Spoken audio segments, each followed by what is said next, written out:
Boa tarde a todos. Muito obrigado, Léa. Agradeço pela oportunidade de estar aqui mais uma vez nesta casa, onde sentimos como nossa casa e por isso nos sentimos bem. Hoje nós gostaríamos de falar de um tema que é um tema que abre os escritos de João nos seus registros do Evangelho. Se nós pegarmos os 4 grandes evangelistas, nós vamos perceber que o Evangelho de João tem características diferentes dos outros 3. João era um discípulo muito próximo de Jesus, e essa proximidade a gente percebe até pelo fato de que João estava com Maria aos pés de Jesus quando seu corpo foi crucificado, e Jesus então diz a ela: mãe, aí está o seu filho, filho, aí está a sua mãe. Então Jesus atribui a João a responsabilidade de cuidar de sua própria mãe. Ninguém faz isso com alguém que você não confie. Então a confiança de Jesus, a proximidade com João é muito grande. E nós vamos perceber a maneira como João avança nos temas e na visão de Jesus, uma posição muito singular em comparação com os demais evangelistas. Todos eles, claro, têm méritos, têm características pessoais que eles colocaram nos seus escritos, altamente inspirados, mas João tem uma característica um pouco mais simbólica, de percepção mais profunda, talvez, da natureza de quem era aquele que se apresentou como mestre de todos.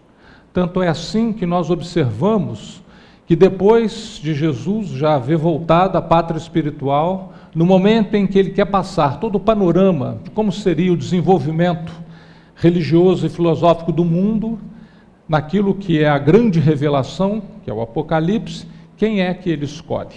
É exatamente João. É o espírito de João que ele leva ao plano espiritual em desdobramento algumas vezes e transfere então para João todas as informações que constituem a história daquilo que nós estamos vivendo, especialmente estamos vivendo nesse momento em que se encerra um ciclo de evolução. Nós vamos falar hoje exatamente do início, quando João fala que o Verbo se fez carne, falando sobre a presença de Jesus entre nós.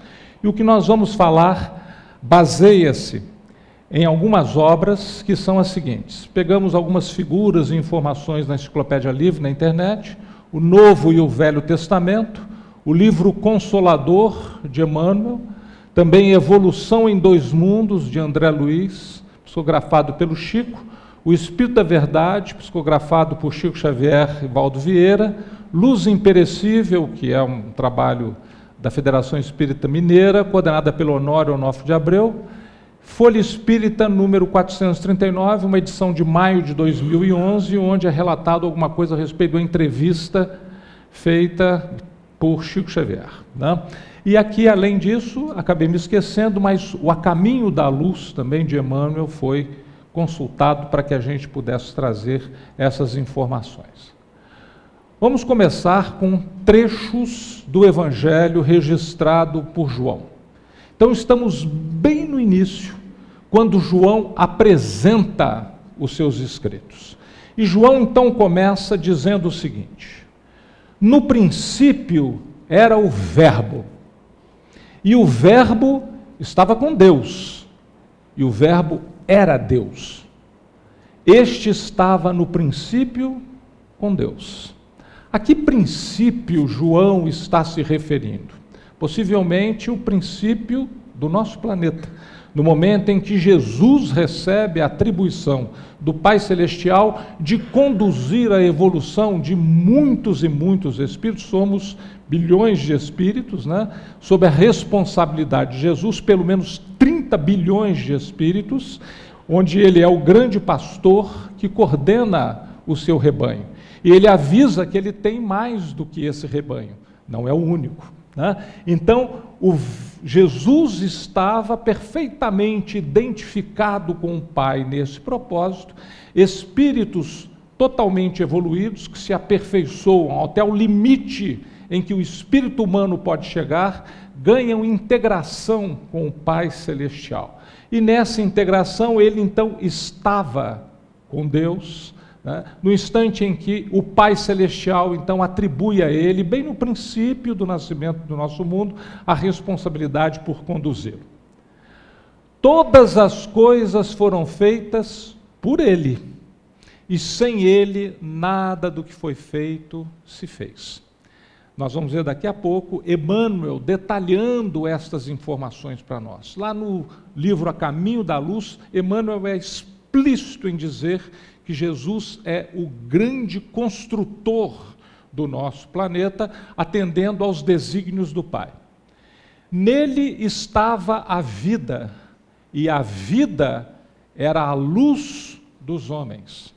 Se nós pensarmos nessa ideia de luz, de iluminação, de crescimento, né, de redução das nossas escuridões interiores, é Jesus exatamente o grande iluminador das nossas vidas. E esta posição dele é tão profunda que, aliás, é o próprio João que diz que Jesus é a luz do mundo, né? Então João tem essa compreensão muito profunda, ele é o pão da vida, ele é a luz do mundo, ou seja, ele veio para nos alimentar e para nos iluminar espiritualmente, como grande responsável por essa tarefa. Tarefa essa que aparentemente só é atribuída aos espíritos dito Cristos, ou seja, aqueles espíritos totalmente eliminados e que se colocam na condição então de Messias, a quem se atribui essa enorme responsabilidade. E a luz resplandece nas trevas, e as trevas não a compreenderam. Veja, João escreve depois da passagem completa, em que Jesus, inclusive, já havia sido martirizado, né, crucificado. Então, João percebe, na visão profunda que ele tinha, como essa, de que era um espírito integrado com o Pai, com essa enorme responsabilidade, ele, imagino, né, que tenha escrito isso até com uma certa tristeza, porque o nosso Messias, o nosso responsável, o nosso irmão maior, vem, resplandece nas trevas, mas nós, que ainda habitamos as trevas da nossa própria ignorância, não conseguimos compreender quem ali estava e a profundidade da sua presença entre nós. Lá no livro Consolador, refeita a pergunta a Emmanuel. O livro Consolador é um livro maravilhoso, né? Primeiro porque ele tem uma estrutura parecida com a do Livro dos Espíritos, um conjunto de perguntas feitas e a resposta então dada por Emmanuel através da psicografia do Chico. Mas também porque ele trata, está organizado assim, a sequência das 3 feições que a doutrina espírita possui: ciência, filosofia e religião. Então, quando está se falando de religião, pergunta-se para o Emmanuel: no princípio era o verbo. Como que deveremos entender esta afirmativa do texto sagrado, ou do Evangelho? Vejam o que Emmanuel, com toda a sua capacidade, com a sua compreensão, com todas as observações que ele teve do plano espiritual, com acesso a registros muito importantes e com a sua facilidade de redação, né? Porque Emmanuel, através da psicografia do Chico, ele não apenas nos coloca palavras muito importantes, mas ele coloca palavras e textos com um valor literário muito grande, né? Ele é um grande escritor. Então, vejam o que o Emmanuel responde. O apóstolo João ainda nos adverte, ele complementa a pergunta, que o verbo era Deus e estava com Deus. Isso foi inclusive utilizado no início do desenvolvimento do cristianismo até para criar um dogma, né, de que pessoas de Deus e que Jesus seria uma dessas pessoas, um pedaço da divindade. Interpretação essa que muitos até hoje têm. Nós, na doutrina espírita, não entendemos desta forma. Entendemos Jesus como espírito totalmente iluminado, que atingiu a perfeição humana, mas é criação do Pai, tanto quanto nós somos também.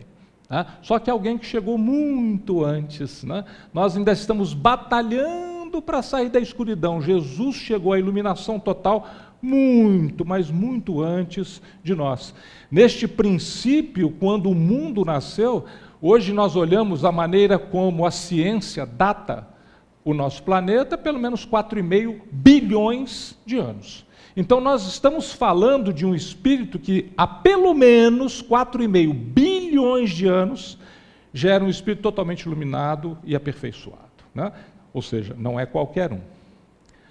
Deus é amor e vida, e a mais perfeita expressão do verbo para o orbe terrestre era e é Jesus.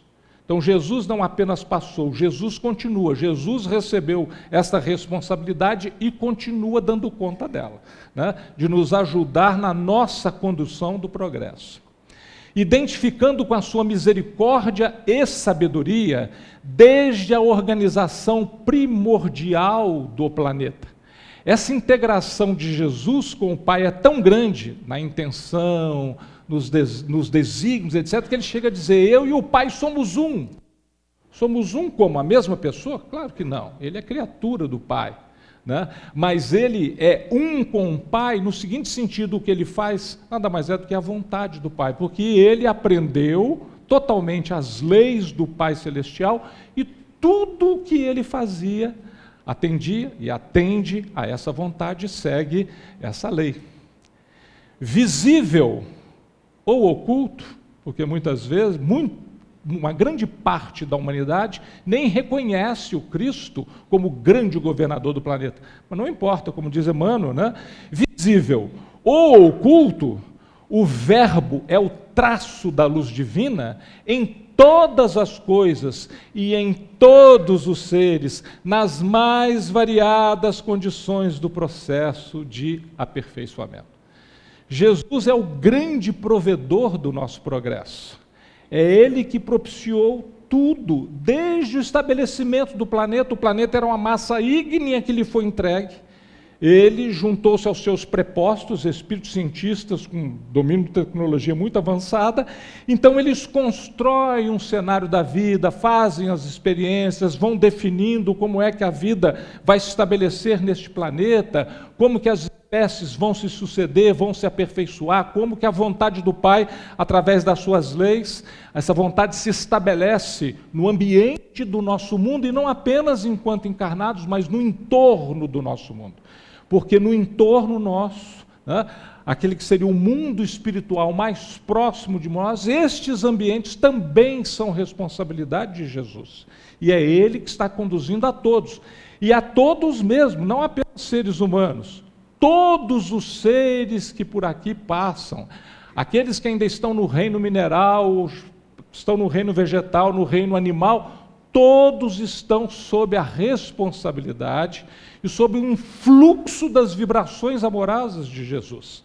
Então é um espírito de um tamanho tão grande que muitas vezes Emmanuel nos fala que é até difícil para nós entendermos a grandeza do Cristo por tudo aquilo que Ele é, que Ele pode e que Ele faz. Verbo significa a palavra criadora. Verbo é o poder criador de Deus. Verbo é ação. Não é assim que a gente aprende nas categorias gramaticais? Lá quando a gente faz os cursos de português. Então o verbo é ação, é o que determina a movimentação toda no universo, né? Jesus foi o Messias divino, ele é o governador do planeta e tem uma condição de co-criador. O Criador é o Pai, mas o Criador se serve dos seus ministros, se serve dos seus cooperadores diretos, para que eles possam atuar desta forma, né, no sentido de nos ajudar nesta evolução. Por falar em evolução, André Luiz nos ajuda a compreender este fato no livro Evolução em Dois Mundos, quando ele fala da evolução aqui no planeta, mas fala também da evolução no mundo espiritual. Então André Luiz, num momento assim de grande inspiração, né, Claro, ele em espírito, recebendo informações nas escolas espirituais que ele estava frequentando.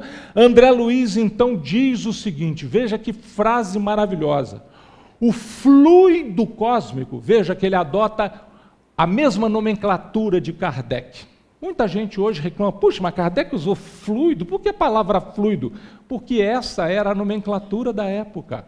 Era assim que os físicos e os químicos chamavam as coisas. Tanto é que aquilo que hoje nós chamamos, por exemplo, de corrente elétrica, os físicos, ao tempo em que a doutrina espírita chegou, e Kardec então adotou a nomenclatura da ciência, os físicos falavam de fluido elétrico, ou calor, o fluido de calor. Então esta era a expressão que estava consolidada na ciência. E Kardec usa, e André Luiz utiliza a mesma nomenclatura, já muito tempo depois, em meados do século passado, mas André Luiz usa o mesmo conceito. O fluido, que na realidade é matéria, só que é uma matéria que os instrumentos nossos ainda não conseguem detectar. Embora os próprios cientistas tenham dito que a quantidade de matéria que a gente detecta certamente é uma quantidade muito menor daquela que realmente existe, que ainda não é captada, mas já é identificada pelo menos nas equações que eles desenvolvem. Eles sabem que existe mais, eles só não estão captando com os instrumentos que nós temos. Os nossos instrumentos ainda não têm sensibilidade suficiente para captá-lo. Mas o fluido cósmico é o plasma divino, hausto do Criador, aspiração, respiração do próprio Criador, uma imagem para facilitar a nossa compreensão, ou força nervosa do Todo-Poderoso. Se nós pudéssemos imaginar um grande cérebro divino, é claro que isso é só uma comparação para nos ajudar a compreender, né? Mas essa força nervosa do Criador que preenche o universo, ou na verdade preenche os multiversos, os inúmeros universos que existem, esta força é o plasma divino, é o plasma da criação. Nesse elemento primordial, continua André, vibram e vivem constelações e sóis, mundos e seres, como peixes no oceano. Isso aqui é maravilhoso, para que nós possamos entender.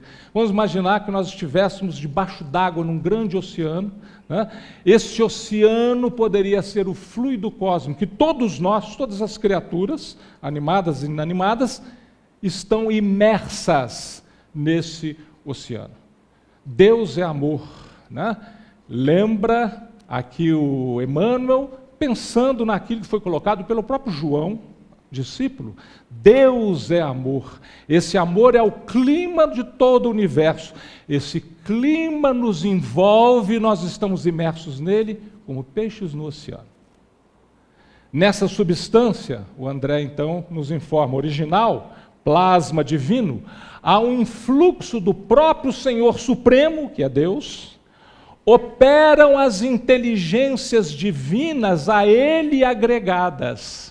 São os co-criadores em processo de comunhão indescritível. Ou seja, mesmo André, já desencarnado há um certo tempo, tendo conhecimento que ele já tinha, tendo sido médico aqui no planeta, médico inclusive de grande renome, né? André, no plano espiritual, com acesso a escolas muito importantes, ele coloca em processo de comunhão ainda indescritível. Ou seja, essa ligação dos Cristos ao Pai, essa identificação do Filho unigênito ao Pai, é alguma coisa que nós ainda não conseguimos entender. Um dia nós entenderemos, lá no futuro muito, mas muito distante, quando nós atingirmos a nossa perfeição humana. Emmanuel, no A Caminho da Luz, nos fala uma coisa muito importante. Ele nos explica como essas coisas acontecem, como o mundo nasce. Ele vai descrevendo o nascimento da Terra, as atribuições de Jesus, dos seus prepostos, que nada mais eram que cientistas do mundo espiritual, ajudando nesse processo de cocriação. Ele fala, os nossos pobres olhos não podem divisar particularidades nesse deslumbramento. Ou seja, para usar uma linguagem mais do nosso dia a dia, É muita areia para o nosso caminhãozinho. Tá certo? Nós ainda não temos a capacidade de vislumbrar a grandeza de todo esse processo. O que significa cocriação de um mundo e a atribuição da responsabilidade do progresso de bilhões de espíritos, né? Mas sabemos que o fio da luz e da vida estão em suas mãos, ou seja, mãos de Jesus. É Ele quem sustenta todos os elementos ativos e passivos da existência planetária. Tudo aquilo que nós temos no mundo, a nossa capacidade de viver nesse mundo, a vida em si, desde os processos biológicos, a própria estruturação do nosso corpo, tudo, absolutamente tudo, vem ou nos liga diretamente a Jesus. No seu coração augusto, ou seja, sagrado, totalmente evoluído, puro, né? E misericordioso, está o verbo do princípio. O Pai atribuiu a ele essa responsabilidade, deu a ele a ação, para que ele então cocriasse. Um sopro de sua vontade pode renovar todas as coisas, e um gesto seu pode transformar a fisionomia de todos os horizontes terrestres. E às vezes a gente fala assim, a Terra não tem jeito mesmo não, isso tudo está acontecendo aí, essa crueldade toda, crime, violência, isso não tem jeito. Gente, nós não sabemos de nada, é claro que tem jeito. Se Jesus piscasse um olho nesse sentido, tudo se modificaria, mas não é assim que as coisas se fazem.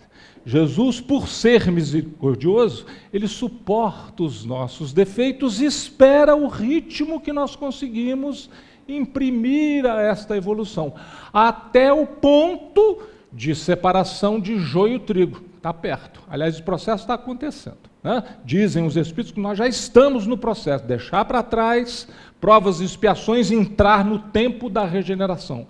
Mas nós não estamos sozinhos nesse processo. Quem conduz sabe muito bem o que está fazendo.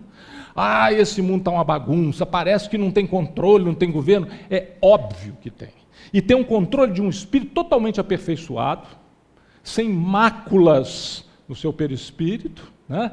E integrado ao Pai, que é o Criador de todas as coisas.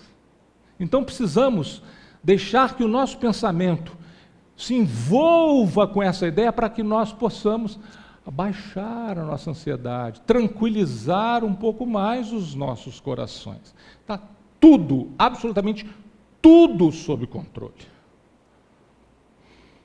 Rezam as tradições do mundo espiritual. Então aí é Emmanuel falando das aulas que ele mesmo teve como aluno no plano espiritual, que na direção de todos os fenômenos do nosso sistema, e aí ele não está falando mais só da Terra, está falando da Terra e dos outros 7 planetas. Quando eu estudei, lá no curso primário, chamava-se primário, aprendi que eram 9 planetas. Hoje fui ver, checar essa informação, somos 8. Porque Plutão já não é mais considerado um planeta, porque ele não atende a determinadas necessidades dessa classificação. É um planeta anão. Então, veja, ele está falando do sistema inteiro, ele não está falando só da Terra. Neste sistema existe uma comunidade de espíritos puros e eleitos pelo Senhor Supremo do Universo. Jesus faz parte desse conselho de espíritos puros. Então veja, já que somos 8 planetas, vamos supor que Plutão, o 9, também tenha, são pelo menos 9 espíritos totalmente purificados e identificados com o Pai. É o Pai conosco, cuidando de todo o processo do equilíbrio, do desenvolvimento, das necessidades destes 9 planetas, em cujas mãos, né, essa atribuição foi dada pelo Senhor Supremo do Universo, em cujas mãos se conservam as rédeas diretoras da vida de todas as coletividades planetárias. E nós vamos cair nessa vibração aí de que, está sem controle, não tem governo, não tem jeito não.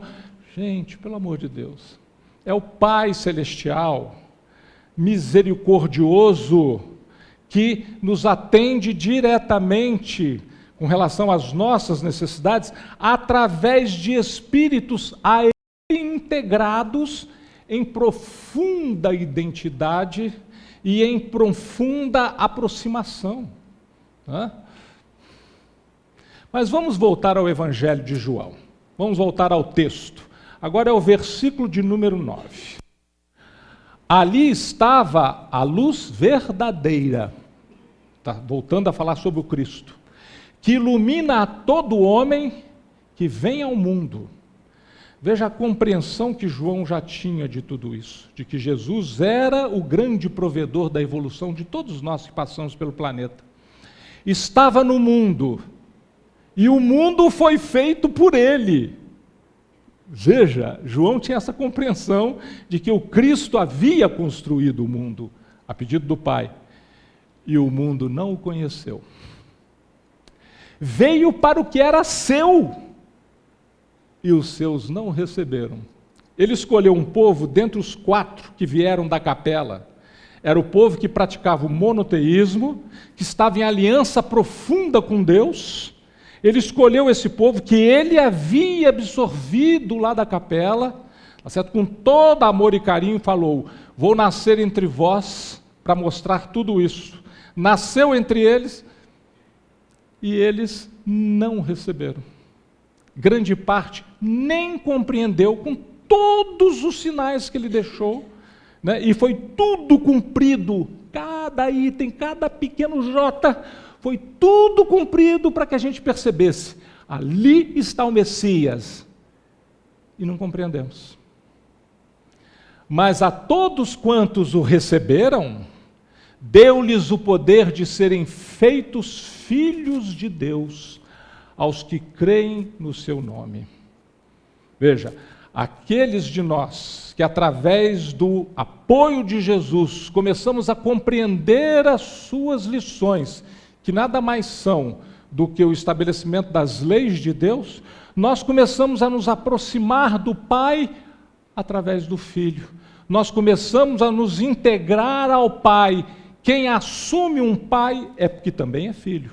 Então, o que Jesus faz conosco, poder esse que foi-lhe atribuído por Deus, é garantir condições para que todos nós sejamos efetivamente filhos de Deus, ou seja, que possamos caminhar para esta futura integração que ele, o Cristo, já tinha, pelo menos há 4,5 bilhões de anos.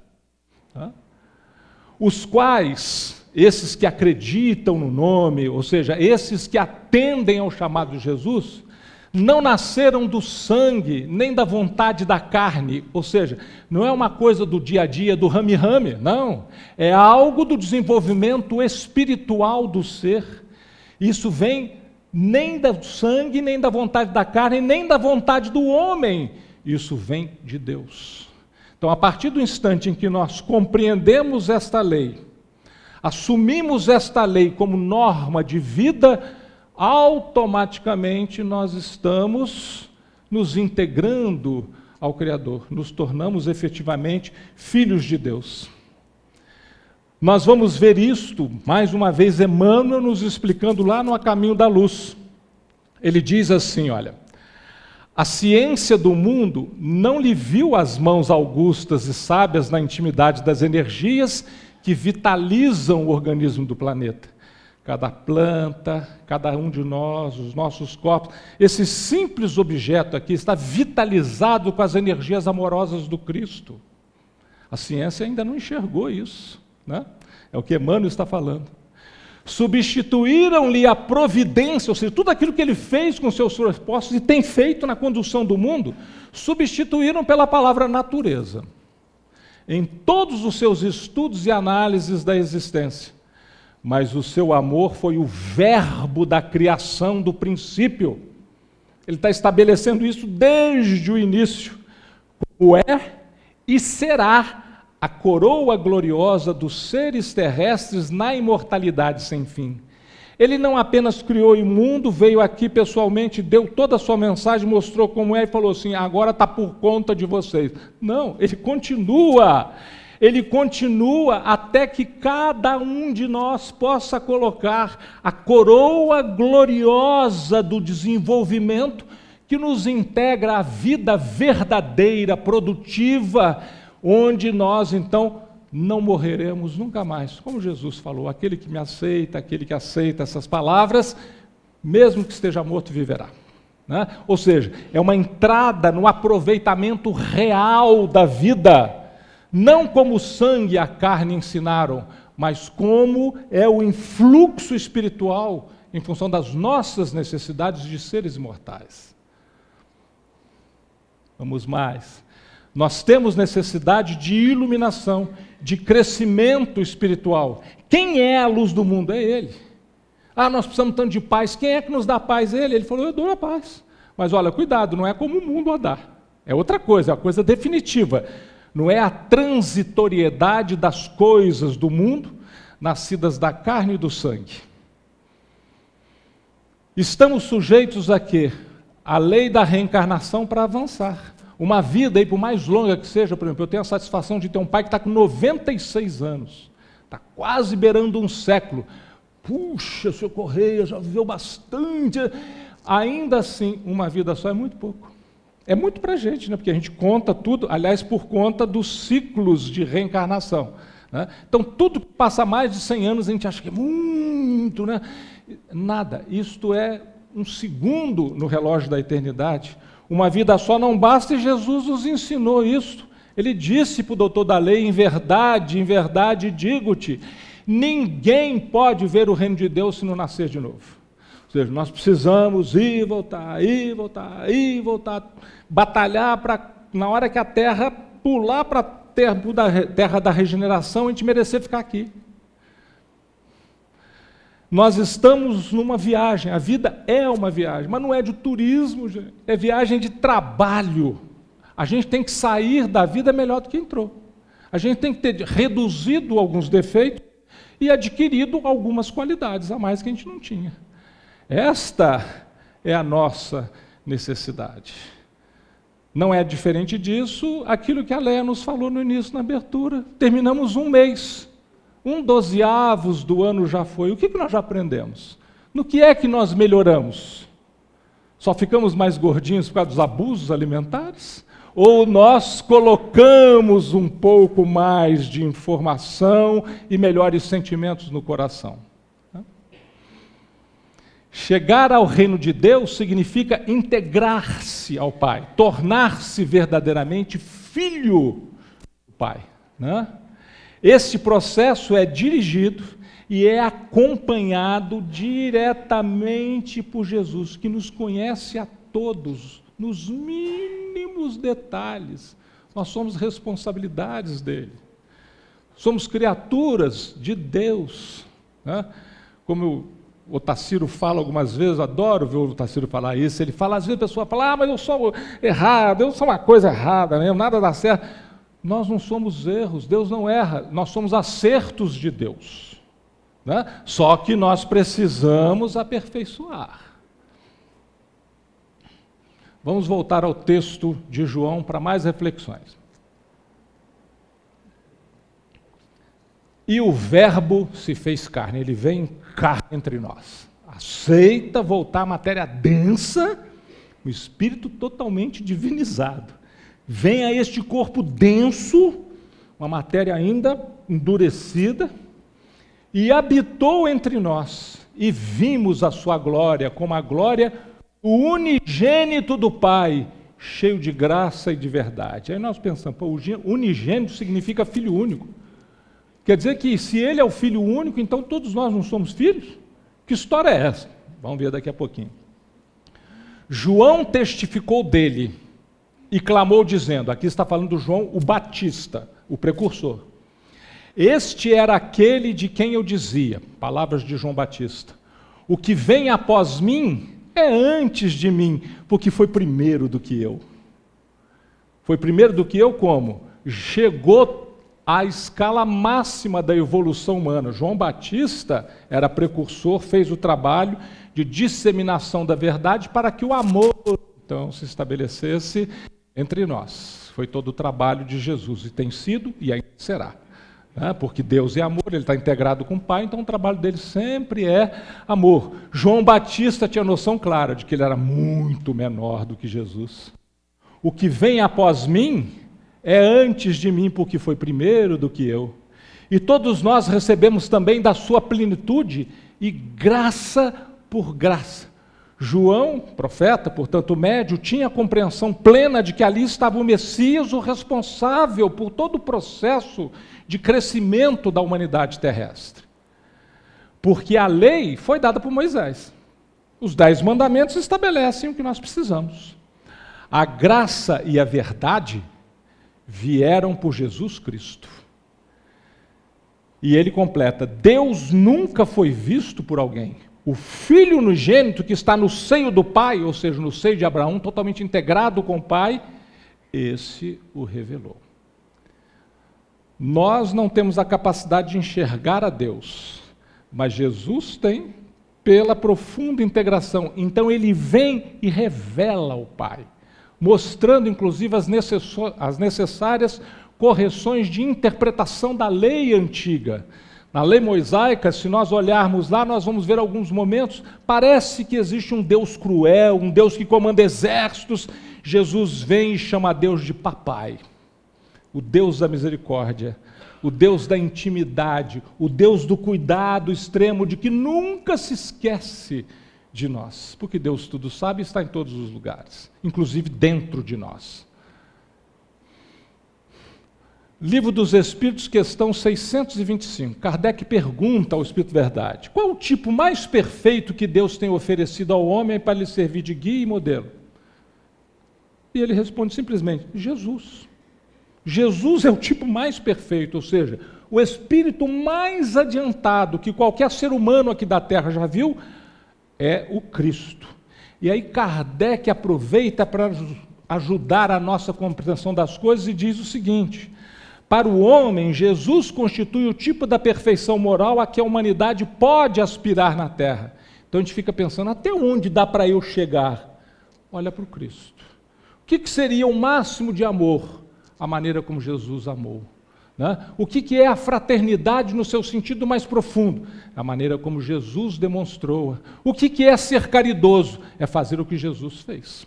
Né? Então, a nossa compreensão fica mais clara através desse irmão maior, que não ficou apenas lá tomando conta do processo, mas veio, encarnou-se, sujeitou diretamente a toda a nossa crueldade, a nossa ignorância, a nossa incapacidade de compreensão de quem inclusive era ele, e mostrou para nós: ó, é assim que se faz. Deus nos oferece como o mais perfeito modelo. E a doutrina em que ensinou a expressão mais pura da lei do Senhor. Ah, mas como é que eu sei a lei do Senhor? Veja o que Jesus ensinou. Porque sendo ele o mais puro de quantos têm aparecido na terra, o Espírito divino o animava. Ele integrado com o Pai, palavra dele, palavra de Deus. Né? Então esta compreensão é muito importante para nós. Para começarmos a ter, pelo menos de forma ainda imprecisa, uma noção da grandeza e da importância e do poder que este Espírito possui. Emmanuel, no Consolador, a ele foi perguntado, com referência a Jesus, como interpretar o sentido das palavras de João? E o Verbo se fez carne e habitou entre nós, cheio de graça e de verdade. Emmanuel dá um show na resposta. Antes de tudo, precisamos compreender que Jesus não foi um filósofo e nem poderá ser classificado entre os valores propriamente humanos, tendo-se em conta os valores divinos da sua hierarquia espiritual na direção das coletividades terrícolas. Ele é um dentre 8 ou 9 espíritos cuidando de todo o sistema solar. Ele não é qualquer um. É um espírito integrado a Deus. Enviado de Deus, ele foi a representação do Pai, junto de rebanho de filhos transviados do seu amor e da sua sabedoria. O que ele faz conosco? Cuja tutela lhe foi confiada nas ordenações sagradas da vida no infinito. O Pai chegou para ele e disse: essas aqui são criaturas, tanto quanto eu criei você, essas são criaturas. Estou atribuindo a você a responsabilidade de conduzir o processo deles de evolução, para que um dia eles possam chegar até onde você chegou. Essa atribuição é uma atribuição muito importante. Diretor angélico, olha o adjetivo que Emmanuel usa. Diretor angélico do orbe, seu coração não desdenhou a permanência direta entre os tutelados míseros e ignorantes, dando ensejo às palavras do apóstolo acima referidas. Ele veio e habitou entre nós, a despeito da nossa miséria, da nossa ignorância, da nossa incapacidade de compreensão e até mesmo da nossa crueldade em relação a Ele. Na verdade, Ele veio até por causa disso mesmo, por causa das nossas necessidades, né? Vamos voltar ao texto de João. Este é aquele do qual eu disse: após mim vem um homem que é antes de mim, porque foi primeiro do que eu. João volta mais uma vez às palavras de João Batista. E eu não o conhecia, mas para que ele fosse manifestado a Israel, vim eu, por isso, batizando com água. João mergulhava as pessoas no Rio Jordão. Era o batismo da água, que significava uma iniciação como seu discípulo. Então, este batismo era um batismo daquele que ainda não tinha ido onde Jesus chegou.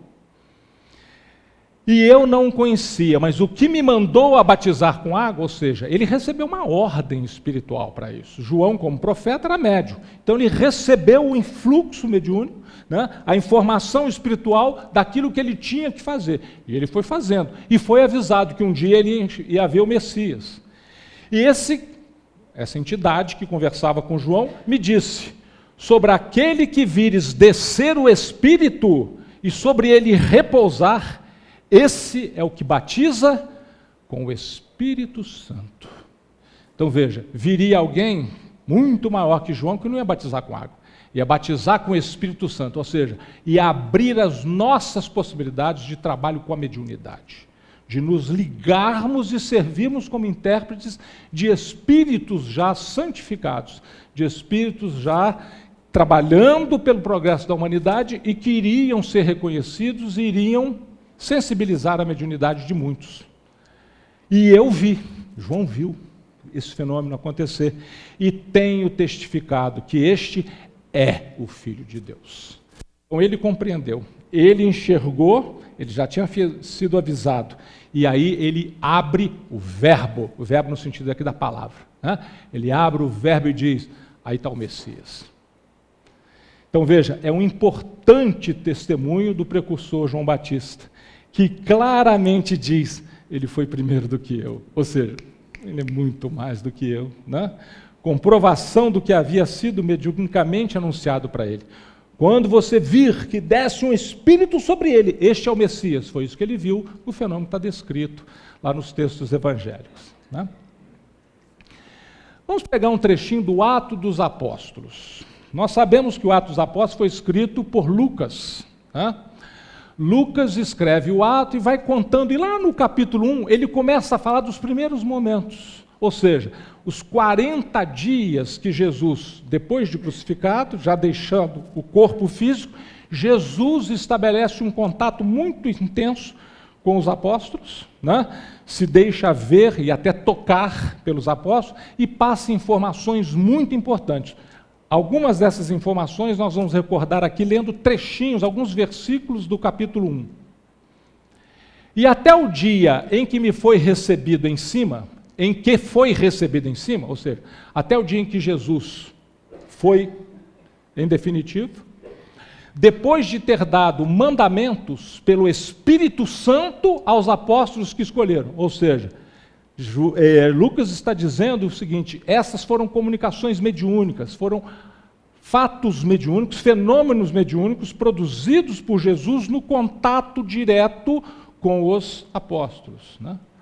Aos quais também, depois de ter padecido, se apresentou vivo, com muitas e infalíveis provas, sendo visto por eles por espaço de 40 dias, e falando das coisas concernentes ao reino de Deus. Jesus deu uma demonstração cabal da imortalidade, é a sua segunda grande mensagem, a enorme mensagem que ele nos deixa, da imortalidade, continua por mais um mês e alguma coisa, instruindo os apóstolos, mostrando para eles o trabalho a realizar, e Lucas foi testemunha de tudo isso. Porque, na verdade, João batizou com água, mas vós sereis batizados, aqui já são palavras de Jesus, mas vós sereis batizados com o Espírito Santo, não muito depois desses dias. Lucas está aqui colocando as palavras de Jesus. Jesus está antecipando o fenômeno do Pentecostes. O fenômeno do Pentecostes, onde o Espírito do Senhor se derrama sobre toda a carne, né? Onde a mediunidade se abre, é um verdadeiro curso de educação mediúnica, assim, intenso e rápido, para que os apóstolos então pudessem trabalhar mais facilmente com a mediunidade, que certamente eles já tinham. Mas recebereis a virtude do Espírito Santo, que há de vir sobre vós, ou seja, vocês vão ser envolvidos por Espíritos santificados, preparados para a realização dessa tarefa que não terminou com a minha crucificação. E ser-me-eis testemunhas, tanto em Jerusalém, como a Judéia, Samaria, vejam, os samaritanos eram mal vistos, nem eram vistos mesmo como próximos dos judeus, e até os confins da terra. Então veja, esse trabalho não morre só com os apóstolos. Nós nos perguntamos, a terra inteira já conhece Jesus? Todos os que estão encarnados, será que conhecem? Nós sabemos que não, né? Em todos os lugares a mensagem cristã já chegou? Não. Então esse trabalho ainda está sendo realizada por esta geração, ou por esta raça ariana a que nós pertencemos. O batismo em espírito é muito mais do que o mergulho na água, né? É a iniciação mediúnica, aliás, prática absolutamente comum no cristianismo nascente. Nós pegamos os primeiros anos, os primeiros séculos cristãos, a mediunidade era uma coisa natural, como depois só foi recuperado por exemplo, pelo Espiritismo, né? Não só pelo Espiritismo, mas o Espiritismo faz isso, volta ao cristianismo primitivo, onde nós nos integramos ao Espírito Santo através da compreensão da mediunidade, coisa que era o dia a dia de todos esses grupos aí, iniciação, educação mediúnica, como já tivemos inclusive a oportunidade de falar aqui quando falamos do Paulo e o seu trabalho. E a condição de filho de Deus? Unigênito é filho único, mas só Jesus é filho de Deus? Não. Claro que todos nós somos criaturas dele, mas a nossa integração definitiva com o Pai vai ser feita quando nós atingimos a nossa perfeição. Jesus já havia atingido. Então Jesus estava identificado com o Pai, reunia todas as expressões do Verbo, tá certo? Ele sabia tudo o que tinha que ser feito, por perfeita integração. Nesse sentido, ele é único. Mas não foi isso que o Espírito de Verdade falou com Kardec? Ele é o tipo mais perfeito que apareceu aqui. Então, ele tem uma condição única, ele é o governador do planeta. O mais adiantado, o que serve de exemplo. Então, neste sentido, ele é único, na sua grandeza, com relação ao mundo em que nós vivemos. Se nós pensarmos no sistema solar, ele não é único, porque no sistema solar tem os outros Cristos dos outros mundos. Aí é um conjunto, aí ele já não seria mais o filho único, ele seria um dos filhos desta família. Então, por afinidade, por essa ideia, Jesus é o Filho de Deus e aquele que nos ajuda a compreender e a aprender como é que nós vamos nos tornar filhos de Deus em definitivo. Vejam o que Eurípides Barçanufo nos fala em mensagem recebida, não sei se essa foi pelo Chico ou se foi pelo Valdo Vieira, mas ele diz: os talentos medianímicos estiveram incessantes nas mãos de Jesus. Jesus foi o médium dos médiuns, né? O nosso divino mestre, que deve ser considerado por todos nós como sendo o excelso médium de Deus. Nós somos batizados em espírito, fazemos a educação mediúnica, alguns de nós conseguem desenvolver explicitamente a habilidade mediúnica, mas nós somos médiuns de espíritos que estão aqui no nosso entorno. Jesus era o médium de Deus. Ele recebia a mensagem do Pai e transmitia para todos nós. Então, o Filho de Deus, ele habitou entre nós para quê? Para nos ensinar o caminho para chegar mais rapidamente a Deus, para tornarmos-nos verdadeiramente seus filhos, né? E como é que nós fazemos isso? Só para lembrar, 2 dicas. Primeira delas, está lá nas bem-aventuranças, das quais nós falamos aqui da última vez, né?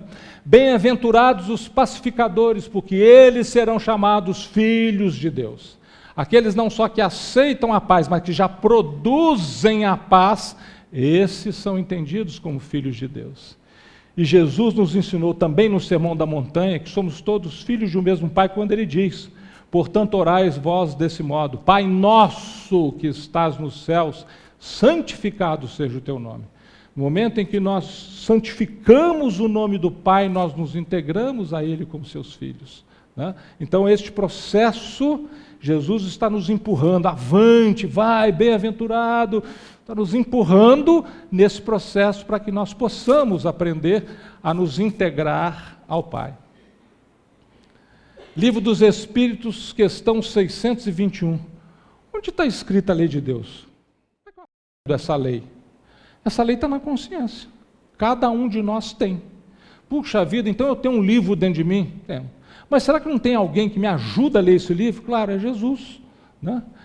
Confiou Deus a certos homens a missão de revelarem a sua lei? É a pergunta posterior que Kardec faz. Sim, indubitavelmente. Em todos os tempos houve homens que tiveram essa missão. São inúmeros benfeitores da humanidade, o maior de todos, Jesus. São espíritos superiores que encarnam com o fim de fazer progredir a humanidade. Ou seja, Jesus, seus prespostos, conspiram, entre aspas, em nosso favor, em favor do nosso progresso, da nossa felicidade, né?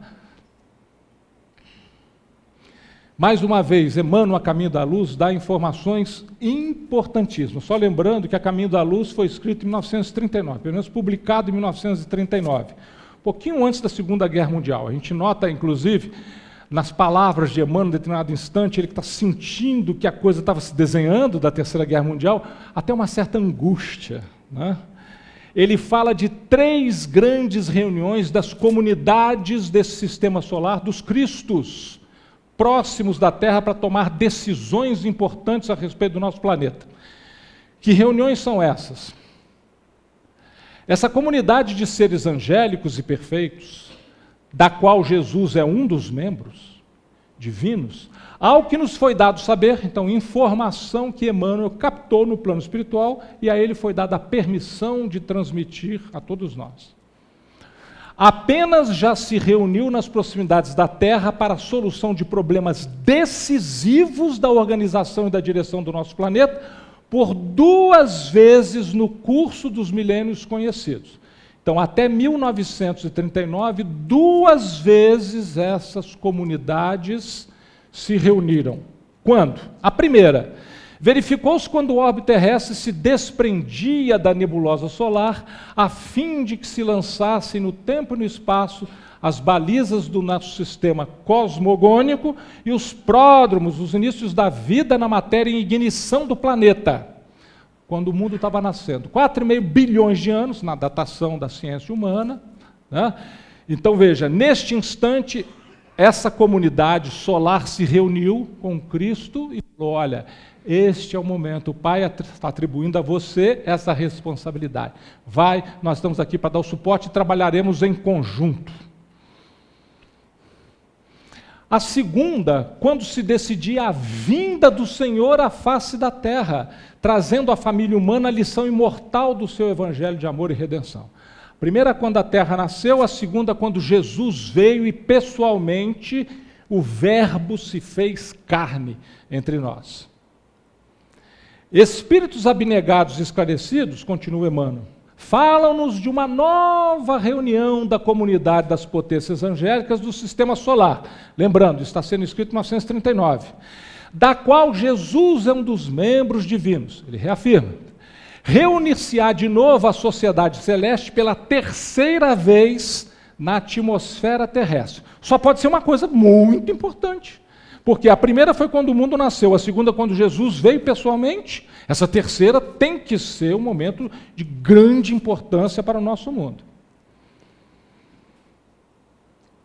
Desde que o Cristo recebeu a sagrada missão de abraçar e redimir a nossa humanidade, decidindo novamente sobre os destinos do nosso mundo. Então, estes espíritos estariam para se reunir mais uma vez para decisões importantes a respeito de toda a comunidade terrestre, né? Entre encarnados e desencarnados. Em 1986, o Chico deu entrevista ao Geraldo Lemos Neto, que é o médium lá de Belo Horizonte, e ele fala sobre essa terceira reunião. O Chico fala sobre essa terceira reunião, que seria a admissão na comunidade planetária do Sistema Solar como um mundo em regeneração, ou seja, essa terceira reunião seria a decisão. Agora é a hora em que o ciclo se fecha, o ciclo de evolução se fecha, provas e expiações vão ficar para trás, vamos entrar no tempo da regeneração. O homem, por seu esforço próprio, diz o Chico, inspirado por Emmanuel, conquistou o direito e a possibilidade de viajar até a Lua, fato que se materializou em 20 de julho de 1969. O homem foi lá e pisou na Lua, né? Naquela ocasião, o governador espiritual da Terra, que é o nosso Senhor Jesus Cristo, ouvindo o apelo de outros seres angelicais de nosso sistema solar, convocaram uma reunião destinada a deliberar sobre o futuro do nosso planeta. Veja, no momento em que nós, seres humanos, já estamos conseguindo pisar em outros astros, ou seja, nós estamos entrando num processo que não é uma globalização, não é só no nosso globo, vamos dizer, é uma sistematização, se é que podemos inventar essa palavra. Ou seja, começamos a nos integrar a todo o sistema, já estamos mandando sondas para Marte, estamos nos aproximando de outros planetas. Há pouco tempo apareceu nos jornais foto da superfície solar. Então, estamos avançando por conta dos nossos desenvolvimentos tecnológicos e, em parte, porque moralmente estamos caminhando devagarzinho, mas estamos. Então, essas concessões são feitas a nós pelo plano espiritual. Tá? Todas as injunções kármicas previstas para acontecerem ao final do século XX foram suspensas. Então, a coisa estava planejada, esse final, os momentos apocalípticos estavam planejados para o final do século XX. Jesus pessoalmente solicitou, por misericórdia, uma moratória, um prazinho a mais para a Terra, a essa comunidade integrada ao pensamento do Pai. Então, todas essas injunções kármicas foram suspensas pela misericórdia dos céus, para que o nosso mundo tivesse uma última chance de progresso moral. Veja, nós estamos aos 48 minutos do segundo tempo. A verdade é nesse ponto que nós estamos, né? Precisamos aproveitar muito essa encarnação. Avanços esperados no mundo de regeneração. O que está por vir? Os mansos e pacíficos que herdarão a terra vão ver o quê? Solução de problemas de ordem social, extinção da pobreza e da fome. Ah, mas vai estar todo mundo igualzinho? Não, somos diferentes uns dos outros, mas pelo menos miséria e fome não vai ter mais. Descoberta de curas por manipulações genéticas nos avanços da medicina, já estamos vendo parte disso. Já estamos falando de nanotecnologia, de robozinhos que vão entrar na nossa célula e vão acabar com problemas que temos lá. Não é que isso está sendo pensado nos livros de ficção científica, isso já está sendo experimentado nos laboratórios da Terra. Descoberta de, amplo acesso à informação e cultura. Hoje a gente acessa tudo com o celular na mão. A gente acessa um monte de informação, tudo de música, tudo de teatro. A gente está acessando praticamente tudo com facilidade. Comunicação é uma coisa simples, fácil. Está ficando até barata, por incrível que pareça, né? uma gloriosa fase de espiritualização e de beleza. Então, nós estamos iniciando esse momento da regeneração. Vamos aproveitar e vamos nos tornar mansos e pacíficos. Mais do que isso, vamos nos tornar pacificadores para sermos identificados como filhos de Deus e nos integrarmos nesse processo. Bezerra de Menezes, em mensagens recentes ditadas através do Divaldo Franco, em reuniões no Brasil, confederação, da Federação Espírita Brasileira, pelo menos uma reunião anual tem, normalmente Bezerra de Menezes vem através da mediunidade de Divaldo e fala. Em novembro de 2010, ele deixa uma mensagem muito importante para nós, aqui apenas 2 parágrafos. Por outro lado, os nobres promotores do progresso de todos os tempos passados também se reencarnam nesta hora para acelerar as conquistas, não só da inteligência e da tecnologia de ponta, mas também dos valores morais e espirituais. E nós vamos falar que não tem jeito. Espíritos de um galardão, espíritos pacificadores, espíritos já integrados à vontade de Jesus e, portanto, à vontade do Pai, estão reencarnando em profusão no orbe terrestre para ajudar nessa virada. Reencarnar-se, aí ele chama e puxa nossas orelhas, reencarnar-se para contribuir em favor da nossa era, e não ficarmos dizendo, não tem jeito, não tem governo, puxa, é muito crime. Gente, pelo amor de Deus, o processo está aí, ele está acontecendo, vamos dentro da pequenez das nossas possibilidades, vamos fazer alguma coisa para contribuir, no mínimo é o seguinte, não vamos atrapalhar, E vejam essa agora, fresquinha, olha, mensagem de novembro de 2019 de Bezerra de Menezes. Estais sob cuidados especiais, não só de Ismael, aí ele está falando para nós brasileiros, porque Ismael é o anjo tutelar do Brasil, mas de toda a equipe que zela pelo planeta neste momento decisivo, um dos mais graves da história da Terra, o grande salto para a era da felicidade. Ou seja, nós estamos num momento especialíssimo. Nós somos muito felizes por estarmos vivendo tudo isto. Vamos aumentar a nossa esperança, a nossa gratidão a Deus, por ainda termos merecido pelo menos mais essa encarnação no planeta, para, de alguma forma, aproveitarmos essa transição. O próprio Divaldo, certa vez em conversa, uma mensagem que ele dá, ou numa conversa, numa entrevista, não me lembro bem, ele diz que, por exemplo, por volta de 2015, Joana de Ângeles estaria encarnando na Terra. Veja, Joana de Ângeles hoje é uma menininha de 5 anos, preparadinha para quê? Para fazer o grande trabalho. O Chico confirmou que Emmanuel estaria reencarnado desde o ano 2000, aqui no estado de São Paulo, numa família espírita, preparadíssimo para o desenvolvimento de um enorme trabalho na área de educação. Nós estamos falando do Emmanuel, esse Emmanuel, protetor espiritual de todo o trabalho do Chico, que complementa toda a codificação. Emmanuel hoje tem 20 anos, é um jovem, provavelmente universitário, se preparando para este grande salto em favor de todos nós. E nós vamos dizer que estamos sozinhos, que não tem jeito, que a coisa está complicada. Nós estamos num momento de enorme felicidade. Vamos estar em júbilo por estarmos vivendo tudo isso, com uma enorme gratidão ao Pai. E, sobretudo, a Jesus, esse irmão maior, que com toda a sua integração com o Pai, Ele, Verbo, se fez carne e veio até nós para dizer como é que nós devemos trabalhar em favor da nossa própria felicidade. Agradeçamos a Jesus, agradecemos por todo o apoio, agradecemos por estarmos aqui no Brasil, coração do mundo, pátria do Evangelho. Que Jesus nos abençoe a todos. Muito obrigado.